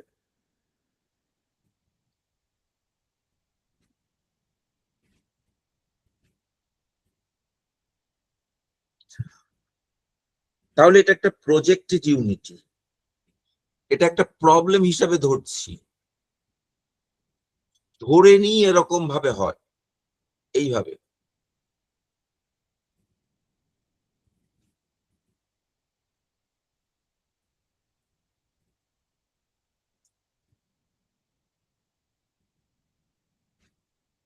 একটা আর্গুমেন্ট কান্টের পক্ষে দেওয়া যায়, সে আর্গুমেন্ট হচ্ছে আর্গুমেন্ট ফ্রম পার্সিমনি, যে ওই ইউনিটটা হয় যেহেতু আমাদের পার্সিমনিটা একটা আইডিয়া, আমাদের একটা প্রিন্সিপাল যে আমরা সিম্পলটাকে ধরব। কান্ট শুধু সেখানে থেমে থাকবেন না, কান্ট বলবেন নেচারের মধ্যেও পার্সিমনি আছে।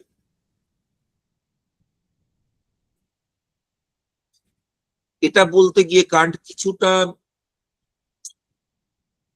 এম্পিরিক্যাল কথা বলেছেন। কি আর্গুমেন্ট দিয়েছেন নেচারের মধ্যে পার্সিমনি আছে? বলছে ফিলোসফাররা তো হামেশা এটাকে মেনে এসছেন। কিভাবে মেনে এসছেন?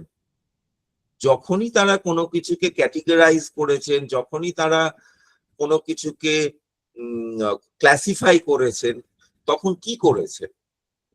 ম্যানিফোল্ডকে ইউনিফাই করেছেন। আমি যখনই বলছি ডগ, ম্যানিফোল্ডকে আমি ইউনিফাই করছি।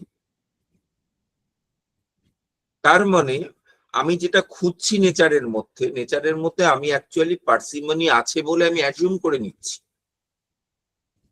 নেচারে সত্যি করে পার্সিমনি আছে আমি দেখাতে পারবো না, কিন্তু ওই অ্যাজাম্পশনটা ছাড়া আমি তো এগোতে পারবো না। তাহলে আমাদের যত ক্লাসিফিকেটরি সায়েন্স আছে, তোমরা জানো যে কোনো সায়েন্স শুরু হয়, পরে সায়েন্সের অন্যরকম অনেক রকম ডেভেলপমেন্ট হয়, মেকানিজম নানা রকম ডেভেলপমেন্ট হয়, মেকানিজম গুলো কি করে চলে এসব ডেভেলপমেন্ট হয়। প্রথম যে সায়েন্স শুরু হয় সেই সায়েন্সটাকে বলা হয় ক্লাসিফিকেটরি সায়েন্স। যেমন বায়োলজি যখন শুরু হয়েছে, এখন অনেক কিছু বায়োলজি তোমরা জানো, জেনেটিক্স, জিনোমস ইত্যাদি অনেক কিছু জানো, যে বায়োলজি কত কিছু হয়, ইউজেনিক্স, অনেক কিছু বায়োলজির মধ্যে হয়। কিন্তু বায়োলজি যখন শুরু হয়েছিল, ধরা যায় ডারউইনের সময় পর্যন্ত, সেই বায়োলজিটাকে বলা হতো ক্লাসিফিকেটরি বায়োলজি। সেখানে কি করা হতো? ক্লাসিফিকেশন করা হতো। আমি কিছুদিন বায়োলজি পড়েছি ছেলেবেলায়। সেখানে কিরকম করা হয় বায়োলজিতে? সেখানে কিন্তু কতগুলো জিনাস স্পিসিসে ভাগ করা হয়, একটা ওরকম ট্রি তৈরি করা হয়, যেমন ট্রুথ ট্রি বানানো, ওরকম ট্রি বানানো হয়। একদম নিচে থাকে যেগুলো এককোষী প্রাণী, তারপরে থাকে বহুকোষী প্রাণী, তারপরে একটা ভাগ করা হয়, আবার ভাগ করা হয় প্লান্ট ফর্ম আর অন্য ফর্মে, মানে অ্যানিমাল ফর্মে ভাগ করা হয়। তারপর প্লান্টের মধ্যে আবার ভাগ করা হয়, অ্যানিমালের মধ্যে ভাগ করতে করতে করতে করতে এক সময় দেখে আসি যে একরকম অ্যানিমাল আসে বায়োলজিতে, তাদের একটা গ্রুপের মধ্যে রাখা হয়, মোলাস্কা বা মোলাস্ক। সেই মোলাস্কা প্রাণী কিরকম, যাদের ওই খোলসের মধ্যে থাকে, যারা কিন্তু কর্ডাটা নয়। দাঁড়া, দরজাটা খুলে দিয়ে আসি।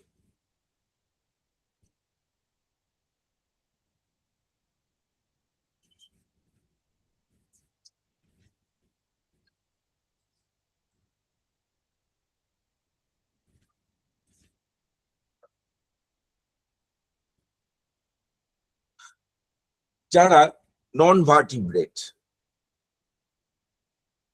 যেমন শামুক ইত্যাদি, শামুক জাতীয় প্রাণী, শঙ্খ ইত্যাদি। তারপরে আরেক রকম আসে মানে অর্থোপোডা। ওই যে জাতীয় প্রাণীর মধ্যে তোমরা পাবে যে খোলসের মধ্যেও ঠিক থাকে না, আবার একরকম খোলসের মধ্যেও থাকে, কিন্তু তাদের পা থাকে, যেমন চিংড়ি, কাঁকড়া, অর্থোপোডা। তারপরে আমরা খুঁজে পাই, তাহলে সায়েন্টিস্ট তারপরে ভার্টিব্রেট প্রাণী, যাদের ভার্টিব্রা আছে। একরকম প্রাণী পাই তার মাঝখানে কর্ডাটা, যাদের স্পাইনাল কর্ড আছে। স্পাইনাল কর্ডটা খুব জানো যে বায়োলজিতে খুব ইম্পর্টেন্ট জিনিস। স্পাইনাল কর্ড মানে হলো তার সেন্ট্রাল নার্ভাস সিস্টেম তৈরি হয়ে গেছে। তার আগের প্রাণীগুলোর মধ্যে সেন্ট্রাল নার্ভাস সিস্টেম নেই, প্রাইমোর্ডিয়াল নার্ভাস সিস্টেম আছে। যখন তুমি কর্ডাটা প্রাণী পেলে, তখন তাদের সেন্ট্রাল নার্ভাস সিস্টেম তৈরি হয়ে গেছে। তার উপরে গেলে তুমি ভার্টিব্রেট প্রাণী পাবে, তাদের নার্ভাস সিস্টেমটা আবার একরকম স্পাইন দিয়ে কভার করা আছে। যখন তুমি ফিশে পৌঁছালে, তখন তুমি পেলে কর্ডাটা প্রাণী, ভার্টিব্রেট প্রাণী পেলে, ভার্টিব্রেট পেলে। তাদের শুধু যে সেন্ট্রাল নার্ভাস সিস্টেম আছে তা নয়, সেটার সঙ্গে একটা স্পাইনাল কর্ড আছে, তার সঙ্গে একটা ভার্টিব্রা আছে। এইভাবে মানুষ ওই শ্রেণীর মধ্যে পড়ে। তারপরে দেখো মাছের আর মানুষের মধ্যে কত পার্থক্য, তার মাঝে কত রকম ভাগ করা হয়েছে। একরকম প্রাণী হচ্ছে মাছের পরে, তারপরে ভাগ করা হয়েছে যারা সরীসৃপ, তারপরে ভাগ করা হয়েছে যারা, তারপর ডাঙায় এলো, তাদের মধ্যে ভাগ করা হয়েছে, এরকম করে করে এসছে। তো এই যে তুমি ভাগটা করছো, কি অ্যাজাম্পশনে? On the assumption that there is unity in nature. তাই কান্ট বলছেন, দেখো এই আর্গুমেন্টটা কিন্তু একদম এম্পিরিক্যাল আর্গুমেন্ট। কথাটা কান্ট কিছু ভুল বলছেন না। আমাদের একটা আর্জ আছে টু ইউনিফাই, কিন্তু যে আর্গুমেন্টটা কান্ট দিচ্ছেন, সে আর্গুমেন্টটা হচ্ছে এইরকম আর্গুমেন্ট, যে আর্গুমেন্টটা আমি দিলাম সেটা পরে আছে, আমি এমনি বানিয়ে বানিয়ে দিলাম না, সেটা কিন্তু empirical argument.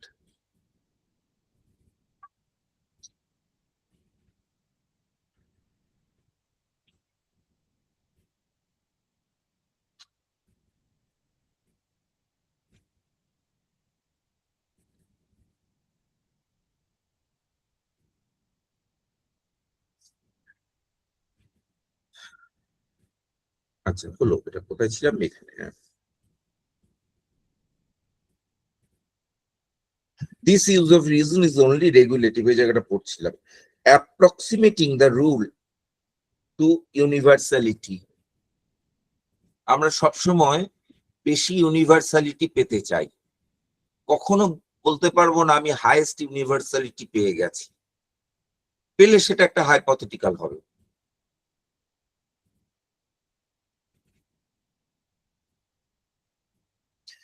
The hypothetical use of reason is therefore directed at the systematic unity of the understanding cognition, which, however, is the cognitions, which, however, is the touchstone of truth for its rules.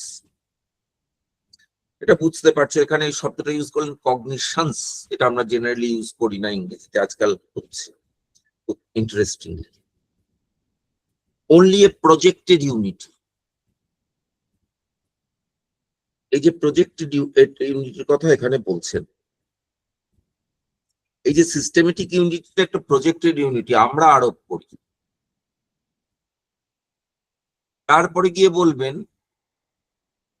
যে reason শুধু projected ইউনিটটা আরোপ করে, কিন্তু তারপরে আরেকটা step Kant নিয়েছেন, যেটা তোমাদের বলেছি, কান্ট বলবেন নেচারের মধ্যে এটা রয়েছে। কোথায় আলাদা দেখো, ট্রান্সেন্ডেন্টাল অ্যানালিটিক থেকে এই ইউনিটিটা আলাদা কোথায়? ট্রান্সেন্ডেন্টাল অ্যানালিটিকে যে ইউনিটিটা, সেটা কিন্তু প্রজেক্টেড ইউনিটি নয়, আমরা আরোপ করি এবং আমাদের আরোপটাই নেচার নিয়ে নেয়, নেচারটাই ওরকম। এখানে প্রজেক্টেড ইউনিটি মানে আমরা আরোপ করি, নেচারে ডাইরেক্টলি আমরা নেচারের উপর আরোপ করতে পারবো না, তার কারণ হচ্ছে ম্যানিফোল্ডটা, এখানে কোনো ম্যানিফোল্ড নেই, আরোপ করতে পারবো না। অথচ আরেকটা কথা বললাম, নেচারের মধ্যে ওরকম একটা ইউনিটি আছে, ল অফ পার্সিমনি অনুসারে নেচার চলে। দুটো কিন্তু একদম আলাদা, দু রকমের ইউনিটি আলাদা, এই প্রজেক্টেড ইউনিটি আর নেচারের মধ্যে যে ইউনিটি আছে আলাদা। কান্ট বলছেন এই দুটো মিলে যায়, মিলে যায়, সেই মিলে যায়টা কি করে মিলে যায়, যদি একটু ভাবতে চেষ্টা করো, মেলেটা হচ্ছে অ্যাক্সিডেন্টাল ইউনিট। ওই রকম আর কান্ট ট্রান্সেন্ডেন্টাল ডিডাকশনে গেলেন না, এখানে যাওয়া সম্ভব নয়, কান্ট ভালোই বুঝেছেন। তাহলে এখানে অ্যাক্সিডেন্টালিটির কথা আসছে যখন, এখানে কি চান্স ফ্যাক্টরের কথা আসবে? চান্স ঠিক নয়, দেখো মেলে, তার কারণ হচ্ছে আমরা তো নেচারের সঙ্গে তো আমাদের চান্সের সম্পর্ক নয়, নেচারের সঙ্গে আমাদের, হ্যাঁ চান্স ফ্যাক্টর একটা হায়ার লেভেলে তুমি বলতে পারো, কিন্তু আমি নেচারে যে ইউনিটিটা খুঁজে পাই ওটা তো, হ্যাঁ একটা বাই চান্স পেয়েছি, কিন্তু ইউনিটিটা কি সত্যি করে বাই চান্স ওই অর্থে পাই যে অর্থে চান্স বা চান্স বলা হয়, ম্যাজিক বলা হয়, ওরকম চান্স কি, সেটা তো নয়। নেচারের মধ্যে আমি বারবার দেখে দেখে দেখে দেখে দেখে দেখে এই ইউনিটটা পাই, কিন্তু ওই যে নেচারে ওই ইউনিটটা আছে ওটা তো বাই চান্স, সত্যি করেই বাই চান্স। নেচারে মানুষ বলে একটা এক রকমের জীব আছে, নেচারে পাখি বলে এক ধরনের জীব আছে, এটা তো বাই চান্স, ওইখানে চান্স, কিন্তু ইউনিটিটা অ্যাজ সাচ চান্স নয়, সেটার একটা ন্যাচারাল মেকানিজম আছে, যেটা নিয়ে অবশ্য কান্ট ইন্টারেস্টেড নয়, কারণ কান্ট তো সেই ন্যাচারাল মেকানিজম নিয়ে তো বায়োলজি করতে বসেননি। তাহলে এই যে নেচারের ইউনিটিটা অ্যাজ সাচ, ওটা বাই চান্স নয়, ওটা একটা কজাল ফ্যাক্টরই হয়েছে, কজাল কানেকশনই হয়েছে। কিন্তু যদি তুমি আলাদা করে দেখো, ঠিক ওই কজাল ফ্যাক্টর গুলো ওইভাবে না হয়ে ওটা বাই চান্স হতে পারতো, কিন্তু তুমি কান্টের ওভারঅল ফিলসফি যদি দেখো, তাহলে নেচারটা তো বাই চান্স কিছুই হয় না। ঠিক কবে কবে অ্যাস্টেরয়েড পড়ে ডাইনোসর ধ্বংস হবে, সেগুলোও তো নেচারে চান্স, বাই চান্স হয়নি, ওটা আমরা জানি না তাই, কিন্তু ওগুলো কজালি ডিটারমিন্ড। এবং তুমি ভাবো এই স্পিসিস গুলো যে তৈরি হয়েছে সেগুলো বাই চান্স নয়, আমরা ওভারঅল দেখতে গেলে মনে হয় বাই চান্স, এটা সত্যি করে একটা অ্যাক্সিডেন্ট যে এসছে, মানুষ এসছে বা পাখি এসছে, কিন্তু যদি আমরা কজাল চেইনের দিকে দেখি, তাহলে কিন্তু কান্ট বলবেন যে ওটা একেবারে কজালি ডিটারমিন্ড, যে ওই স্পিসিস গুলো ধ্বংস হয়ে যাবে, এই স্পিসিস গুলো থাকবে। আমি চান্স কথাটা কোথায় ইউজ করলাম, চান্স কথাটা ইউজ করলাম, অ্যাক্সিডেন্ট কথাটা কোথায় ইউজ করলাম, এই যে নেচারের ইউনিটি, কজাল ইউনিটি, আর ওই কান্টের ট্রান্সেন্ডেন্টাল ইউনিটি অফ রিজন, এই দুটো যে মিলে যাচ্ছে, সেটা একটা চান্স ফ্যাক্টর কাজ করছে, মানে বাই চান্স বা অ্যাক্সিডেন্টালি মিলছে। কান্ট কিন্তু ওই যে মিলে যাওয়াটা, সেটা কিন্তু ট্রান্সেন্ডেন্টাল অ্যানালিটিকে কান্ট দেখিয়েছেন মিলে যায় কি করে, সেটা ট্রান্সেন্ডেন্টাল ডিডাকশন দিয়ে দেখিয়েছেন। এখানে ওরকম কোনো ট্রান্সেন্ডেন্টাল ডিডাকশন নেই, করার কোনো রাস্তাও নেই, এই জন্য বললাম চান্স। দুটো মিলছে। কারণকে ওখানে যখন চেপে ধরা হয়েছিল যে কি করে আমার কনসেপ্টের মতন অবজেক্ট মিলে যায় বলো, কান্ট বললেন এই দেখো এইভাবে মিলে যায়, 1 2 3 স্টেপ করে দেখালেন এইভাবে মেলে, এইভাবে কনসেপ্ট গুলো অ্যাপ্লাইড হয় টু অবজেক্টস এবং অবজেক্টস গুলো কনসেপ্টকে কনফার্ম করে, তাই মিলে যায়। এইখানে তো ওরকম রাস্তা নেই যে কনসেপ্ট গুলো আইডিয়াকে কনফার্ম করে, এরকম কোনো নিয়ম নেই। আগেই বলেছেন এটা কন্টিনজেন্ট, হাইপোথেটিক্যাল, এটা ওরকম নেসেসারি নয়, কনসেপ্ট গুলো অ্যাজ সাচ নেসেসারি নয়।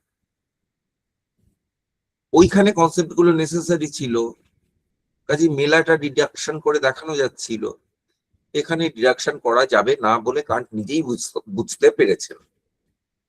এই জন্য আমি চান্স কথাটা বললাম। মানে ওইখানে নেচারের মধ্যে যে ইউনিটিটা আছে, পার্সিমনি, ল অফ পার্সিমনি আছে, আর আমার আন্ডারস্ট্যান্ডিং এর যে ল অফ পার্সিমনি, কান্ট এই দুটোকে খুব মেলাতে চাইছেন, কিন্তু মেলানোটা অত সহজ নয়, সহজ নয়। মানে ওরকম ডিডাকশনের মতন মেলানো যাবে না এখানে, ওই জন্য কান্ট কোনো ডিডাকশনের কথাই বলেনি, এখানে অ্যানালজি ইত্যাদির সাহায্য নিয়েছেন। আজকে তো থামতে হয়, কোথাও একটা থামি, তাহলে এখানেই থামি নাকি, তারপরে আবার পরের দিন পড়বো, কারণ এটা অনেক বড়, একটু টাইম লাগবে। আমি যদিও পরের কথা অনেকটা বলে দিয়েছি, কিন্তু এখানে 3টে প্রিন্সিপাল বলবেন, সেই 3টে প্রিন্সিপালে যেতে আমাদের একটু টাইম লাগবে। আজকে তাহলে এখানেই শেষ করছি পার্টটা, এই কোহেরেন্টলি কানেক্টেড এই প্যারাগ্রাফটা ফ্রম দিস, ওটা থেকে শুরু করব। একটু আমার মনে করিয়ে দিও।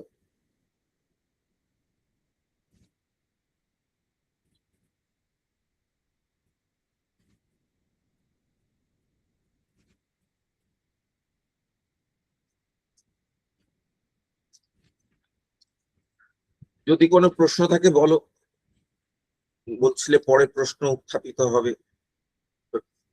চ্যাপ্টারটা শেষ করলে তোমাদের আরো প্রশ্ন হয়তো অনেক থাকবে, কারণ এই জায়গাটা বুঝতে তো আমাদেরও একটু সময় লাগবে, এবং এটা কোনো গ্রন্থে দেখবে এটা আলোচনা নেই প্রায়,